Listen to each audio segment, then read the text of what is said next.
Assalamualaikum warahmatullahi wabarakatuh. Perkenalkan, nama saya Fatma Syahri S. Hamir dari kelas 3C dengan NIM 131423051. Di sini saya akan mempresentasikan bentuk-bentuk kerjasama antar negara, pemerintah, dan organisasi mitra di bidang kemaritiman.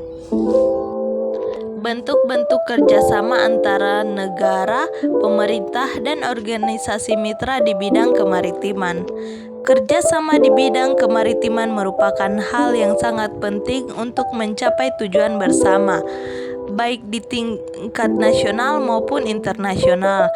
Dengan bekerja sama berbagai pihak dapat memaksimalkan potensi laut dan mengatasi tantangan yang dihadapi bersama. Berbagai bentuk kerjasama dapat dijalankan melibatkan negara, pemerintah, dan organisasi mitra. Kerjasama bilateral, pertukaran informasi. Negara-negara dapat berbagi informasi tentang pengelolaan laut, sumber daya, dan keamanan maritim. Hal ini dapat membantu dalam membangun strategi yang lebih efektif dan terkoordinasi. Kerjasama penelitian. Penelitian bersama dapat dilakukan untuk memahami lebih dalam tentang laut dan sumber dayanya, serta untuk mengembangkan teknologi kelautan yang lebih canggih. Pengawasan bersama. Kerjasama dalam pengawasan perikanan, pencemaran laut, dan aktivitas ilegal di laut dapat meningkatkan efektivitas dan mengurangi pelanggaran aturan maritim. Pembangunan infrastruktur. Negara-negara dapat bekerja sama dalam membangun pelabuhan, jalur pelayanan, dan infrastruktur maritim lainnya untuk meningkatkan konektivitas dan perdagangan. Kerjasama regional. Organisasi regional, organisasi seperti ASEAN dan IMO memainkan peran penting dalam memfasilitasi kerjasama di bidang kemaritiman di tingkat regional.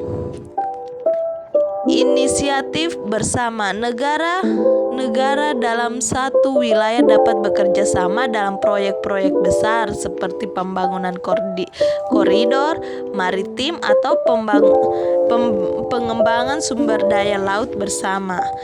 Kemaritiman bilateral. Kerjasama bilateral antara negara-negara dalam suatu wilayah dapat memperkuat kerjasama regional dan mendorong integrasi ekonomi maritim. Pertukaran pengalaman dan teknologi, pengembangan kebijakan bersama, penanganan isu-isu maritim bersama, pengembangan sektor perikanan, pengelolaan energi laut, pariwisata bahari, perjanjian perdagangan, investasi bersama, pembangunan infrastruktur. Kerjasama internasional. Konvensi PBB tentang hukum laut atau UNCLOS. UNCLOS merupakan kerangka hukum internasional yang mengatur berbagai aspek hukum laut termasuk zona ekonomi eksklusif, hak lintas laut, dan eksplorasi sumber daya laut. Organisasi Maritim Internasional atau IMO. IMO berperan dalam pengembangan standar keselamatan maritim, pencemaran laut, dan efisiensi pelayaran internasional. Organisasi Pangan dan Pertanian (FAO) berkontribusi dalam mengembangkan perikanan berkelanjutan, pengurangan penangkapan ikan berlebihan, dan penguatan kapasitas negara-negara dalam pengelolaan perikanan. Kerjasama internasional. Kerjasama pemerintah dengan organisasi mitra, lembaga swadaya masyarakat atau LSM dapat berperan dalam advokasi, edukasi, dan pengawasan terhadap kebijakan dan kegiatan di bidang kemaritiman. Perguruan tinggi dapat berkontribusi dalam penelitian, pengembangan teknologi, dan pendidikan di bidang kemaritiman. Badan usaha dapat berperan dalam investasi, pengembangan infrastruktur, dan kegiatan ekonomi di bidang maritim. Organisasi internasional. Organisasi internasional seperti IMO dan FAO dapat membantu pemerintah dalam mengakses sumber daya teknologi dan pengetahuan untuk meningkatkan pengelolaan laut. Tantangan kerjasama maritim. Kurangnya koordinasi yang lemah antara pihak dapat menghambat aktivitas kerjasama dan menyebabkan duplikasi upaya.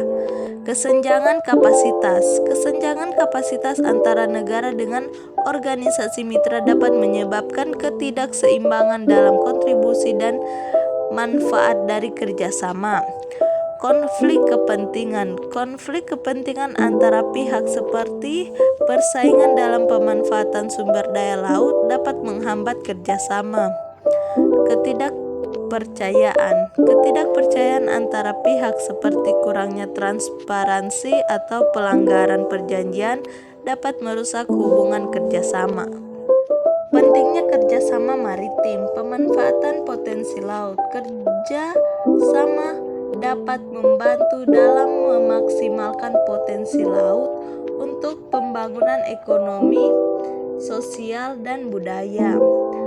Keamanan maritim. Kerjasama dapat meringankan keamanan maritim, mengurangi kejahatan maritim, dan menjaga stabilitas regional. Kelestarian laut. Kerjasama dapat membantu dalam menjaga kelestarian laut, melindungi ekosistem laut, dan mencegah degradasi lingkungan. Diplomasi dan hubungan internasional. Kerjasama di bidang kemaritiman dapat memperkuat hubungan diplomatik dan meningkatkan kerjasama antara negara. Masa depan kerjasama kemaritiman. Peningkatan permintaan energi laut, peningkatan permintaan pangan laut, peningkatan konektivitas maritim, peningkatan tantangan keamanan maritim. Dampaknya, peningkatan investasi dan kerjasama dalam pengembangan energi terbuka di laut, meningkatkan kerjasama dalam pengelolaan perikanan dan keberlanjutan, dan pengembangan aquakultur, meningkatkan kerjasama dalam pembangunan infrastruktur maritim seperti pelabuhan dan jalur pelayaran, meningkatkan kerjasama dalam menjaga keamanan maritim, memerangi kejahatan maritim, dan mengatasi terorisme maritim.